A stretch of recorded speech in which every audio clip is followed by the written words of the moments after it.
curved surface area of a cone equals pi L, where R is the radius and L is the slant height.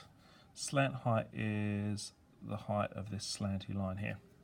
The diagram shows a hollow cone made from thick glass. The radius of the outer cone is 10 centimeters and the slant height of the outer cone is 25 centimeters. So looking at the diagram, the outer cone is from the center all the way to the edge there, so that's 10 centimeter radius, and the slant height is 25 centimeters. And then the inner cone radius is 5 centimeters and its slant height is 12.5. So this is 12.5 centimeters, and the radius to the small cone is just 5, half as much. Work out the total surface area of the glass. Now, if you think about it, the surface area is the area around the outside of the cone, around the inside hollow section, but also it includes the base, this section here. So we need to work out 3 surface areas and add them all together. So we've got the surface area of the outer cone, which to calculate that we use the formula pi RL, where the radius of the outer cone is 10 and the slant height is 25. So the surface area of the outer cone must be 250 pi. The surface area of the inner cone, again we use the formula pi RL. We've got pi times its radius, which is 5, times its slant height, which is 12.5. So I'm going to do 5 times 12.5 equals 62.5. So this must be 62.5 pi.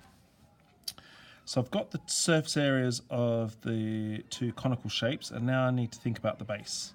Now the base is one circle with a radius of 10, and out of that circle we're going to remove another circle with a radius 5.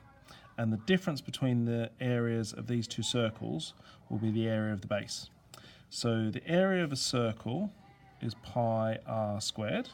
So for my larger circle, it's pi times 10 squared, which equals 100 pi. And for the smaller circle, it's pi times 5 squared, which equals 25 pi. So the area of the base equals the area of the big circle, 100 pi, take away the area of the small circle, 25 pi, so 75 pi. So my measurements are, that I need to consider, 250 pi, 62.5 pi, and 75 pi. And if I add those 3 numbers together, 250 pi plus 62.5 pi plus 75 pi, and that would equal 250 plus 62.5 plus 75 equals 387.5. So the surface area, the total surface area, is 387.5 pi. Now the question doesn't say answer to 1 decimal place or 2 decimal place, so that means you can leave your answers in pi. Okay?